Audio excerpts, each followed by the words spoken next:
e o versículo 19.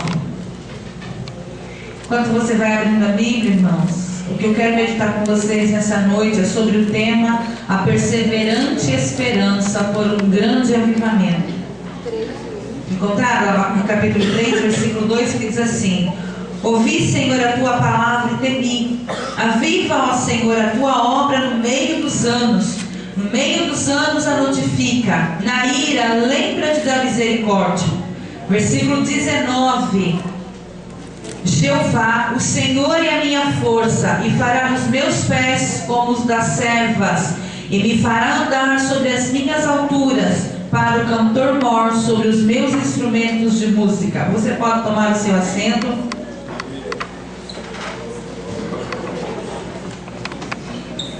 Aleluia, Deus. Irmãos, eu quero meditar um pouquinho com vocês sobre o livro de Abacuque e sobre esse tema, a perseverante esperança por um grande avivamento. É o que nós vemos que aconteceu na vida de Abacuque. E às vezes nós escutamos tanto a palavra esperança, esperança. E eu quero dizer para você que esperança é esperar. A palavra esperança significa esperar. Mas não basta esperar. Nós temos que esperar com perseverança. Às vezes no meio da caminhada, a luta é tão grande, a dificuldade aperta, as dificuldades querem nos fazer parar, a angústia, a tribulação abate o nosso coração e nós dizemos: vou parar. Mas o Senhor está dizendo para você: você não vai parar, porque o Senhor hoje renova a tua esperança. Ele vai te ajudar a esperar. Você não vai desistir, não vai largar a obra pela metade, não vai largar as coisas por fazer, porque o crente, servo de Deus, o verdadeiro cristão, tudo aquilo que ele começa, ele termina. E Deus está dizendo: eu estou renovando as tuas forças nesta noite. A obra de Deus não vai ficar pela metade. Se você não aguentar andar, o Senhor te toma pela tua mão direita e te diz: não temas, porque eu estou contigo. Se o teu problema é passar pelas águas, o Senhor passa contigo. Mas se o seu problema nessa noite é fogo, ele diz: eu estou contigo no fogo. Mas talvez o teu problema é deserto. Deus está dizendo: eu estou contigo no deserto, e te preparo hoje uma mesa, te preparo água para refrigerar a tua alma. Às vezes nós estamos morrendo, achando que vamos morrer, mas o Senhor diz: você não vai morrer, porque hoje eu mando água para você no deserto. Então, irmãos, não basta esperar, tem que esperar com perseverança. E foi o que Abacuque fez. Na verdade, o capítulo 3 de Abacuque é um salmo, é um louvor. E eu quero parabenizar as irmãs do Centro de Geração que cantaram lindo. Deus abençoe. Parecia que os anjos estavam louvando junto com essas irmãs. Deus, irmãos, abriu o céu e recebeu esse louvor, porque a glória de Deus sentiu no meu coração fortemente. Irmãos, e nós precisamos cantar. Cantar na hora da bênção é fácil, difícil é cantar na hora da luta. Na hora da luta a gente pendura a harpa no salgueiro. Na hora da tristeza a gente não quer cantar mais. Na hora que a coisa aperta a gente desiste de louvar. E às vezes pergunta: louvar para quê? Mas Deus está dizendo para você nessa noite: louva o meu nome, porque através do louvor eu estou trabalhando. Não, geralmente quando nós oramos, a maioria das vezes, 90% da oração é só petição. Mas quando nós abrimos a boca para adorar e para louvar, nós enaltecemos o nome do Senhor. E Deus está dizendo para você: ainda que você não veja nada, ainda que a situação esteja escura, Deus está dizendo: vai louvando, porque eu tenho vitória. Através do louvor o céu se abre, a bênção chega. Em vez da gente reclamar, murmurar, louva o Senhor e adora a Ele. E foi o que Abacuque fez, irmãos. Capítulo 1, nós vemos Abacuque fazendo algumas perguntas para Deus. Vemos um homem em crise. O Abacuque, ele era um cantor, ele era um músico, era um compositor. E nós vemos que geralmente na igreja, músicos, eles são taxados como aqueles que não são muito crentes, aqueles que dão trabalho. Mas eu profetizo sobre essa igreja que toda a parte musical é e será uma bênção. Que Deus vai abençoar cada vez mais o conjunto que cantou, os irmãos que tocaram. Deus abençoe a mão de vocês, o baterista. Que Deus abençoe a mão do baterista. Que a tua mão, cadê o baterista da igreja? Não, eu profetizo sobre a tua vida, que a tua mão tenha muita unção. E quando você tocar essa bateria, que os demônios sejam repreendidos.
além dele ser músico, tanta coisa, ele era profeta. O Abacuque, em vez de profetizar para a nação de Israel, ele fez o contrário, ele foi falar com Deus. Os profetas, eles eram a voz de Deus para o povo. O Abacuque não, ele foi falar diretamente com Deus. E ele começou, irmãos, a fazer algumas interrogações, algumas perguntas para Deus que afligiu o coração de Abacuque.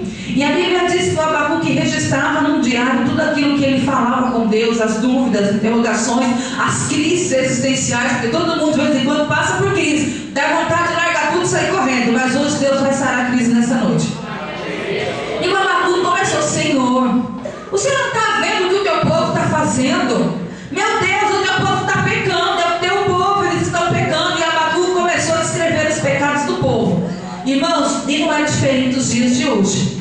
O povo naquela época estava completamente com pecado, em completa crise, tinham se afastado de Deus, não adoravam mais a Deus, e diziam que serviam a Deus, mas não serviam. O rico era mais rico, o pobre era mais pobre, aqueles que tinham dinheiro faziam as leis, os sacerdotes, eles não faziam com que o povo obedecesse a palavra de Deus, e a coisa ia de mal a pior. A corrupção tomava conta naquela época. E o Abacuque começou a falar: Deus, ele fez uma lista e apresentou: Deus, a situação do teu povo é essa, o Senhor não vai fazer nada? Às vezes, irmãos, quando nós passamos por crise, às vezes dentro da igreja, da nossa vida, no meio da família, a nossa intenção é falar mal da situação. Nós não queremos dobrar o joelho e interceder por essa situação. Mas eu quero dizer para você, Deus está aqui nessa noite dizendo: Ele quer te levantar como intercessor. Irmãos, Deus precisa de intercessores na igreja. Às vezes nós só sabemos apontar o erro, falamos com o nosso vizinho, com alguém que não pode resolver o problema. Mas eu estou dizendo para você nessa noite: coloca o joelho em terra, começa a apresentar os problemas a Deus. Se você apresentar para o dono da obra, que é Deus, Ele vai resolver os problemas e Ele tem resposta para você. Queridos, e o Abacuque começou a apontar toda a situação do povo.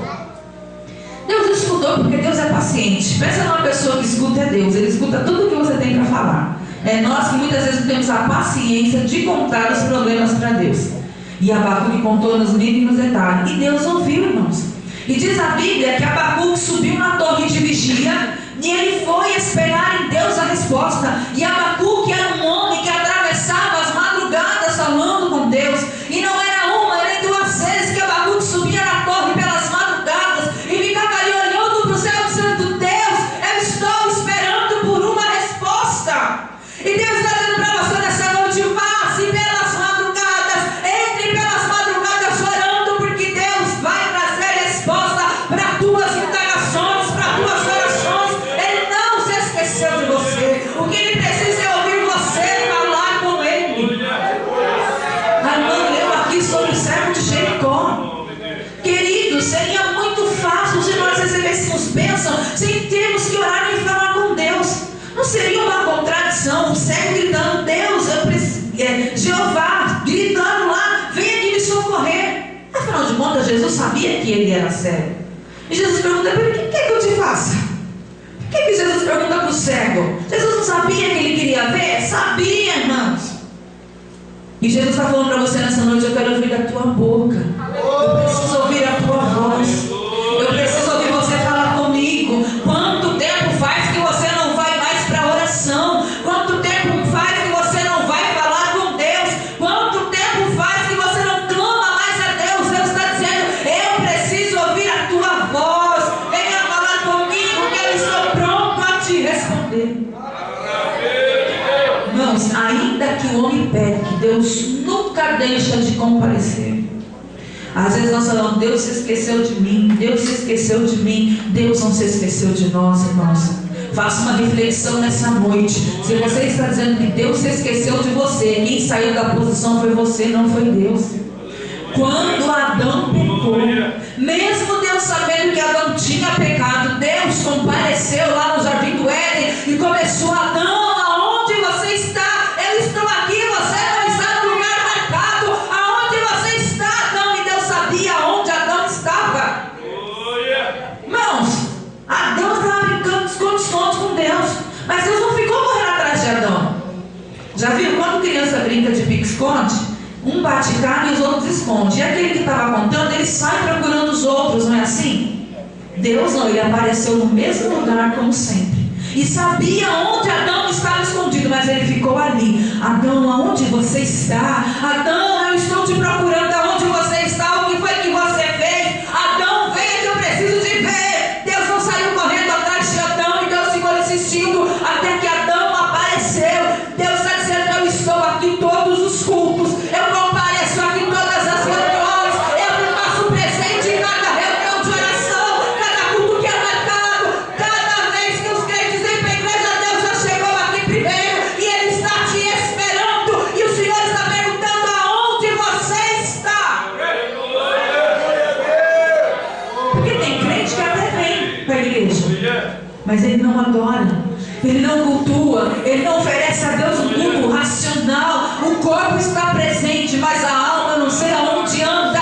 E Deus está dizendo: eu estou aqui, aonde você está? Aonde você está? Eu quero te abençoar, mas se você não estiver presente, não tem como eu te entregar a bênção. Mas o Abacuque não desistiu, irmãos. E um certo dia, a Bíblia diz que Deus responde às perguntas de Abacuque. Capítulo 2, Deus começa a falar: Abacuque, eu ouvi as tuas perguntas e eu estou aqui para respondê-las, e eu quero te dizer que eu já estou trabalhando. Porque a indignação de Abacuque era essa: como que Deus vê um povo pecar tanto como estava pecando e Deus não fazer nada? Às vezes nós vemos certas situações, nos deparamos com certas situações e dizemos: meu Deus, o que está acontecendo com o Senhor, que o Senhor não faz nada? A casa está de perna para o ar, as coisas estão de ponta cabeça, o Senhor se esqueceu de nós. Deus diz para vocês nessa noite: eu não me esqueci de vocês, eu já estou trabalhando, é vocês que não estão percebendo. Deus já está agindo, irmãos. A resposta para vocês é essa: eu já estou trabalhando. Deus disse para Abacuque: Abacuque, eu já estou trabalhando. Levanta os teus olhos, olha para o norte, porque a resposta à tua oração virá de lá. Irmãos, Deus falou para Abacuque: eu estou levantando a Babilônia, e ela será o chicote, ela será o látego, ela será o castigo para o povo.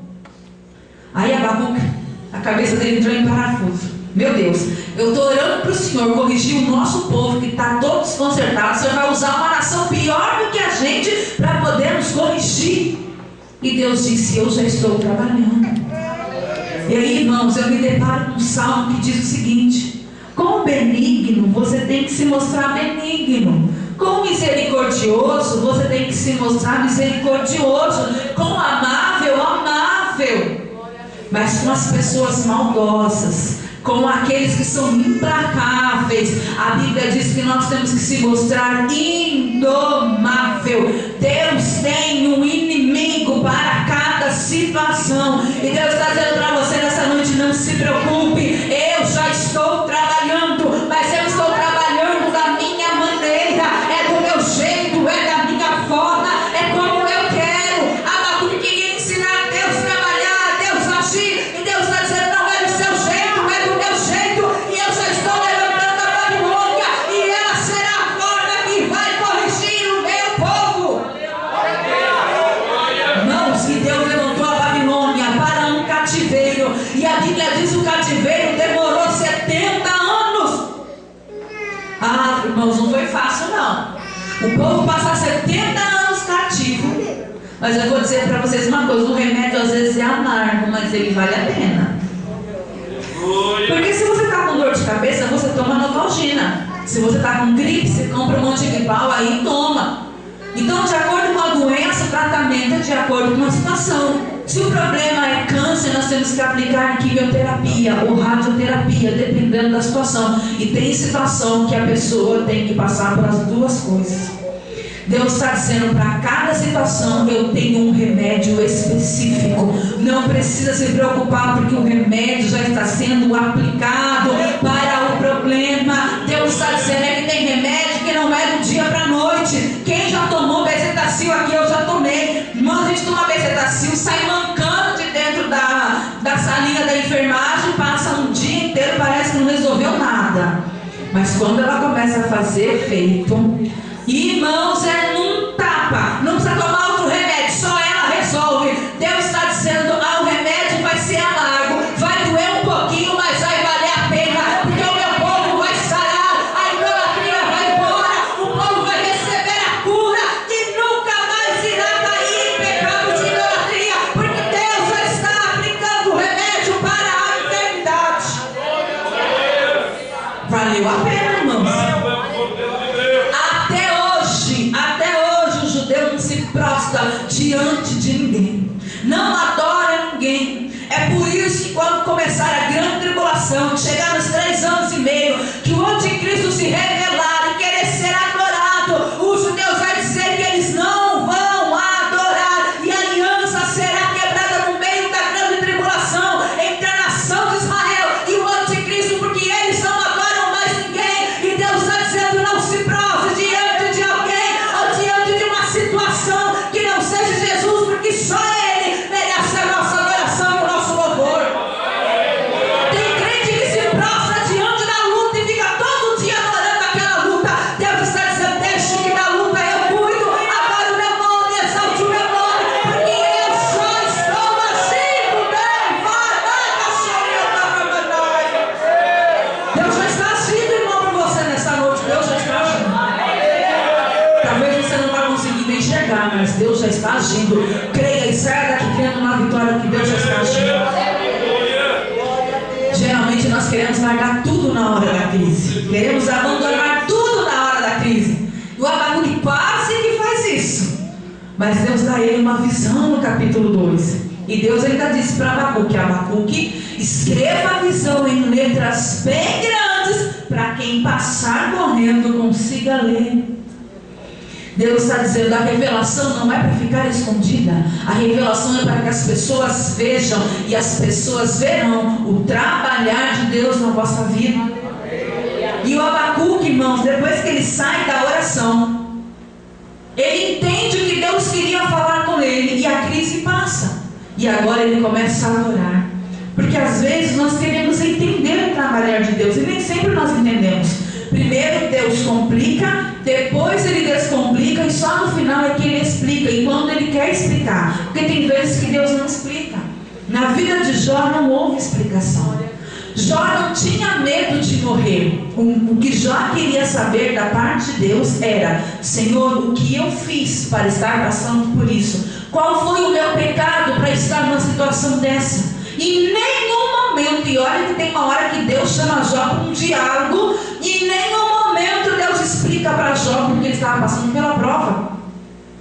Deus pergunta para Jó: Jó, onde você estava quando eu fiz as estrelas? Aonde você estava quando eu fiz o firmamento? Aonde você estava quando eu criei as outras galáxias? Aonde você estava, Jó? Aleluia. E Deus não explica para Jó porque ele estava passando pela prova. Ele entrou, saiu da prova, e Deus não explicou. E Deus está dizendo para você: não se preocupe com as explicações, aceite o trabalhar de Deus, porque o que Deus faz, Ele faz bem feito. Irmãos, e o Abacuque entra no capítulo 3 agora. Ele compõe um salmo, ele adora a Deus com louvor, e nesse louvor ele diz: Senhor, eu ouvi a tua palavra e temi. Aviva, Senhor, a tua obra no meio dos anos. Porque, irmão, começar a carreira é fácil. Tudo que nós começamos é uma beleza. O difícil é você prosseguir. Tem pessoas que começam várias coisas e não terminam. Você olha para trás, tem um monte de ciclo aberto na vida dela. Deus está falando para você nessa noite: começa a fechar os ciclos.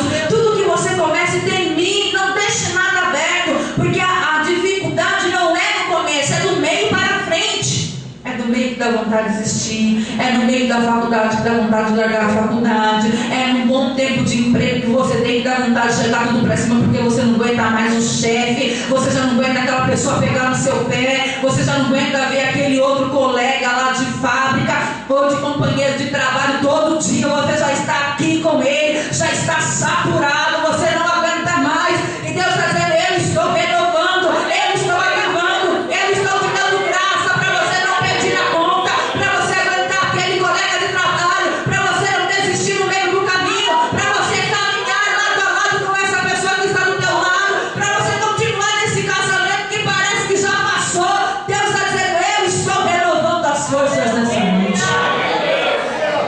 receba a renovação da parte de Deus, irmão, para continuar caminhando.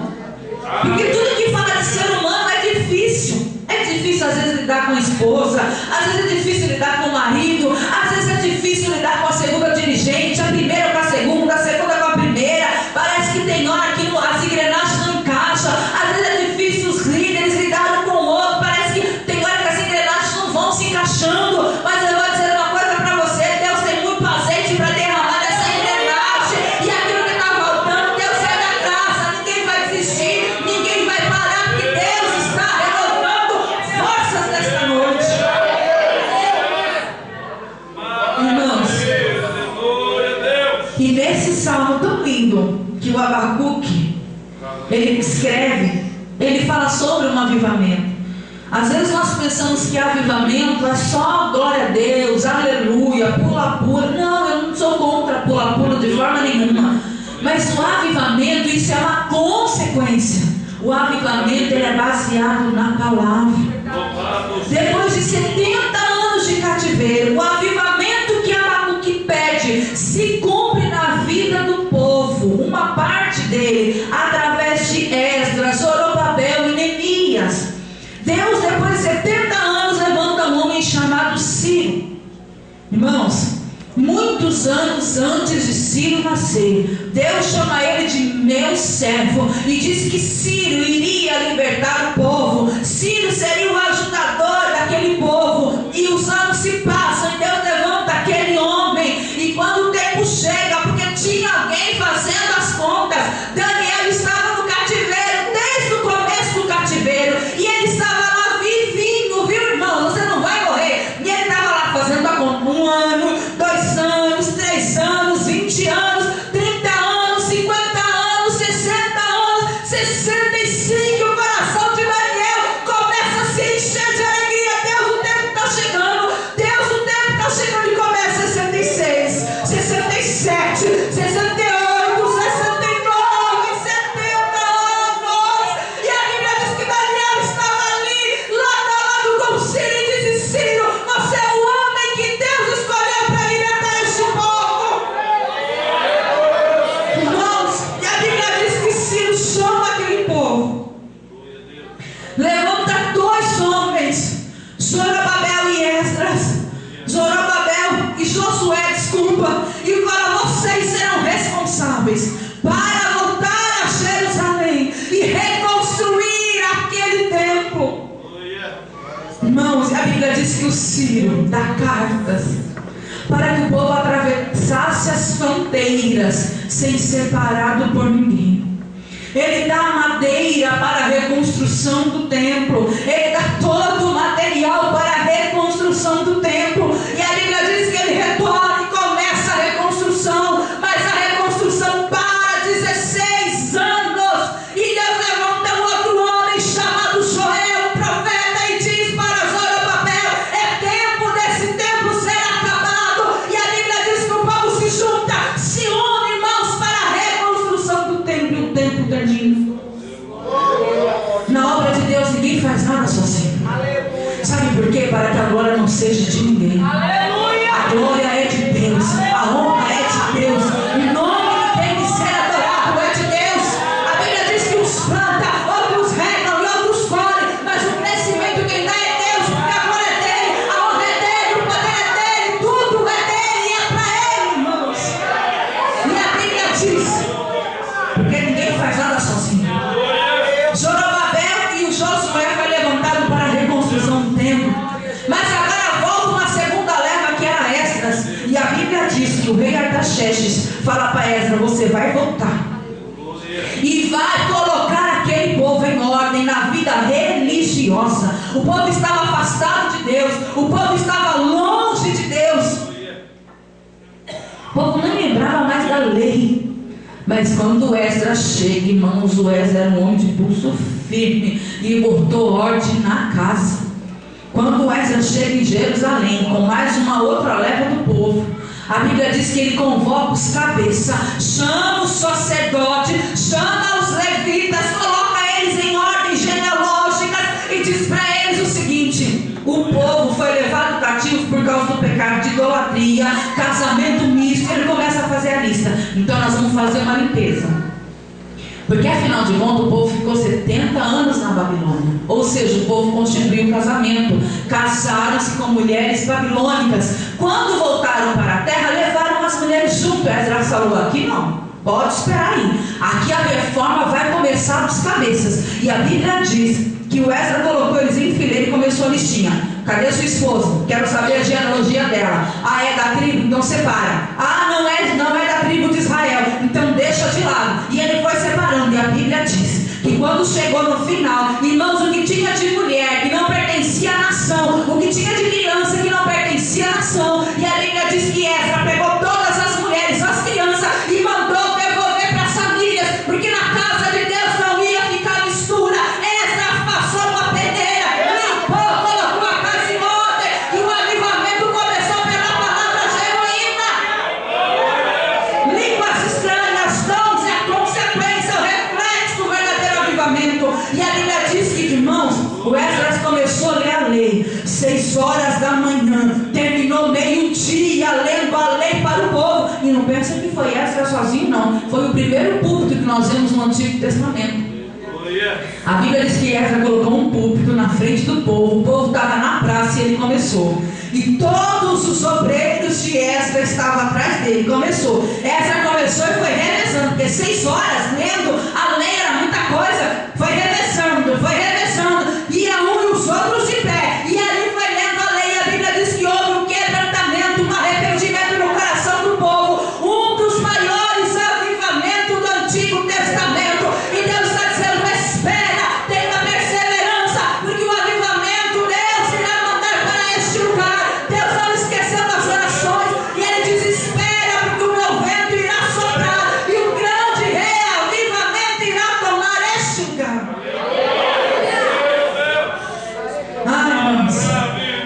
Deus prometeu. E o avivamento na plenitude chegou no dia de Pentecostes. Que quando o povo terminou o templo, não tinha ouro no templo, irmão. O povo queria ouro, não tinha mais ouro que no templo de Salomão. E o povo começou a chorar. E aí Joel profetiza e diz Deus que nos últimos dias derramarei sobre toda a carne meu espírito. Os vossos filhos e as vossas filhas profetizarão. Os vossos jovens terão visões, e os vossos velhos ainda sonharão sonhos. Deus tem promessas grandes para este lugar, e Deus diz: eu vou cumprir as promessas. Irmãos, às vezes nós olhamos para nós, para nossas condições, e não damos nada. Eu quero dizer uma coisa para você. Houve um avivamento na história, que foi o avivamento da Rua Azusa.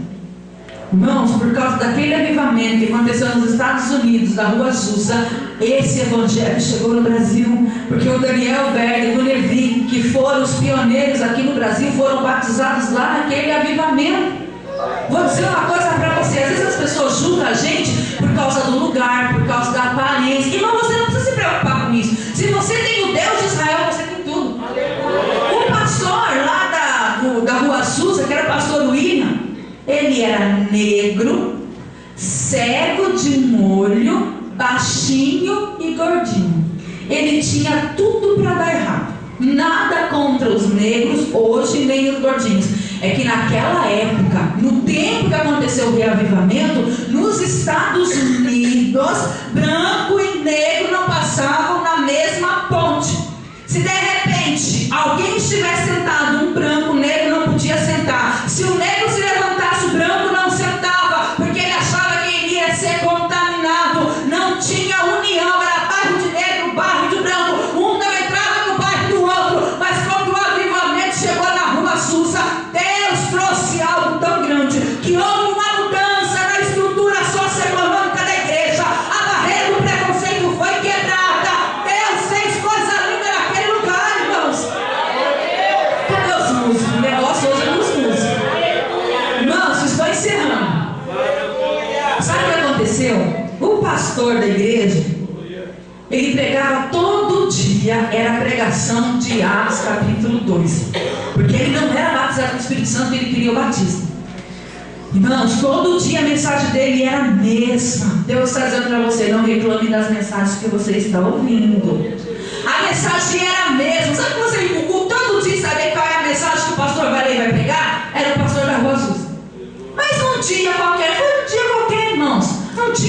diferente. Foi um culto normal.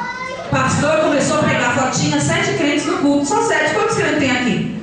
Tem mais do que 7. Só tinha 7 crentes no culto. O pastor começou a pregar e de repente, o vento soprou no meio da igreja. Eles foram batizados com o Espírito Santo.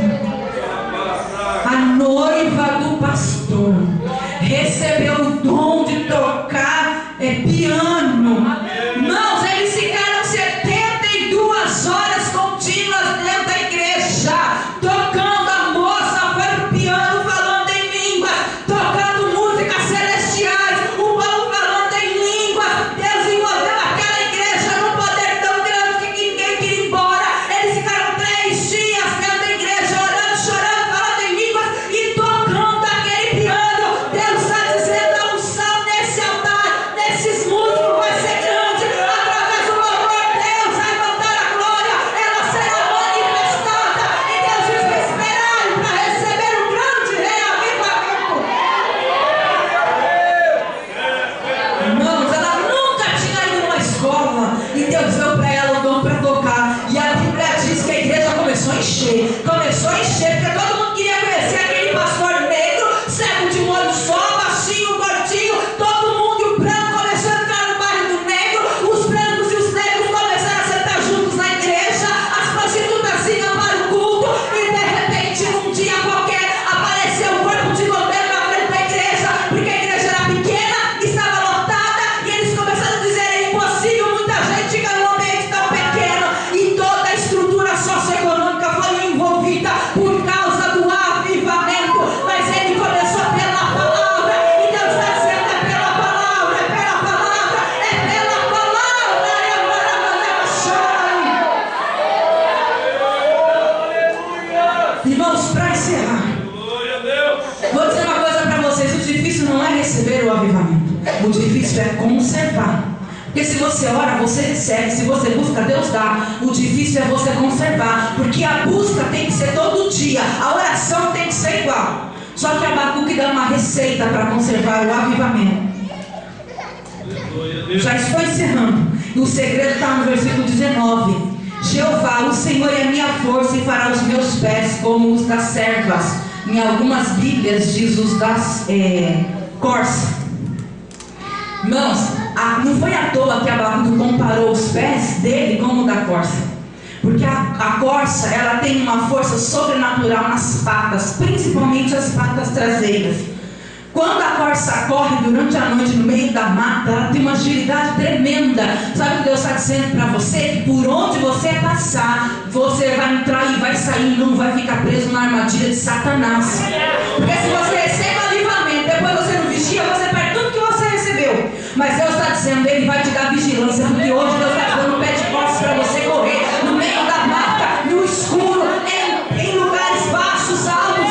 A corça sobe montanhas sem problema nenhum, ela corre para lugares desnivelados. Afinal de contas, ela tem que correr daquele que está na cadeia alimentar acima dela. Irmãos, a corça, ela tem uma força descomunal nas patas traseiras para dar a luz. Na hora que a fêmea vai dar a luz, quem que ajuda? É as patas traseiras. E Deus está dizendo para você nessa noite, sabe que Deus está te abençoando, te dando força para que você possa gerar filhos na fé. Tem muitos aqui que começam a gerar filhos e perde esta criança antes que ela nasça. Houve muitos abortos aqui espiritual, não porque você quis. Você estava com aquela pessoa pronta para trazer a igreja, de repente você perdeu. Deus está dizendo, não vai mais acontecer aborto espiritual. As crianças serão geradas no úteros espirituais em 9 meses.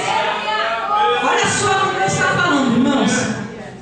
9 meses é o tempo da gestação. Não apresse o tempo dessa alma ser salva. 9 meses de gestação. Depois você vai dar a luz, tem que passar pela dor de parto. Paulo disse que ele teve o escravo lá na prisão sentindo dores de parto. Depois que a criança nasce, tem gente que já quer dar comida forte para a bendita criança, quer dar feijoada para a pobrezinha. Deus está falando, é leite, viu, irmão? Leite de mamadeira. Tem que segurar a criancinha no colo, colocar o leitinho na boca dela, colocar ela de pé, esperar ela rodar, bate na coxinha, elas não, você vai matar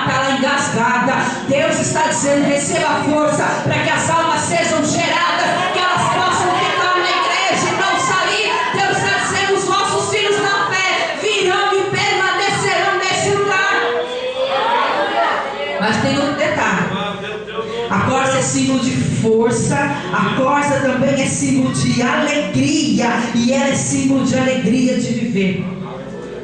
As corças, literalmente falando, o animal, ele tem nas patinhas umas ventosas. Sabe quando você pega as coisas no azulejo que ele fica preso? As patinhas da corça é do mesmo jeito. Então quando ela anda, as patinhas dela faz assim, ó. Então para ela subir montanhas, subir pedras rochosas, não é problema nenhum, ela não escorrega. Ela tem firmeza para subir com agilidade. Então ela corre. Deus está dizendo: vocês receberão um reavivamento e agilidade nos vossos pés. E vocês não irão correr, vão subir momentos de montanha, vai subir para passar pelo vale, mas não vai morrer, porque Deus está dando patas de servas para você nessa noite.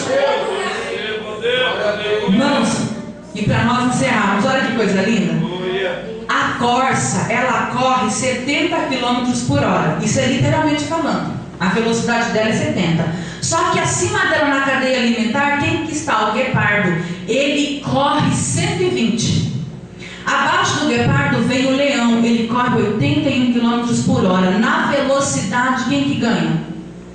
O guepardo e depois o leão. Não dá para a corça competir na velocidade com eles, porque eles perdem. Por isso que Davi disse: assim como a corça anseia pelas águas, assim o meu coração anseia por ti, Senhor.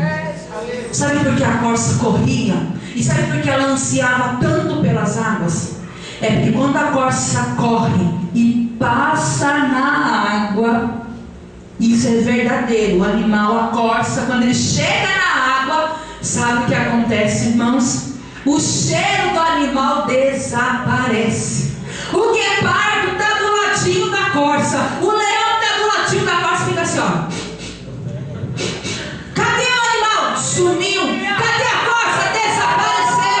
Deus está dizendo reavivamento. A glória de Deus, a unção do Espírito Santo virá sobre vocês. E o cheiro do medo, o cheiro da dúvida, o cheiro da perseguição irá desaparecer. O teu adversário não vai te alcançar. O teu adversário não vai te matar. Porque Deus está dando água sobre a tua vida. Receba água nessa noite. E a água está tirando todo o cheiro do pecado, todo o cheiro do que não presta. E Satanás não irá tocar em ti. Queridos, Deus tem promessas para essa igreja. E Deus está dizendo: eu não me esqueci das promessas. E eu tenho levantado Ciro, e ele irá nos tirar do cativeiro. Deus tem levantado Zorobabel, que irá ajudar na reconstrução. Deus já tem levantado Esdras para trabalhar com a parte administrativa, colocar todas as coisas no lugar, acertar o que está torto, colocar toda a parte administrativa em ordem. E Deus está levantando Neemias para tapar os buracos no muro, para colocar as portas e para colocar os ferrolhos. Tudo já está preparado. Somente aguarde o tempo de Deus. Que Deus os abençoe em nome de Jesus. Deus abençoe, pastor. Obrigado.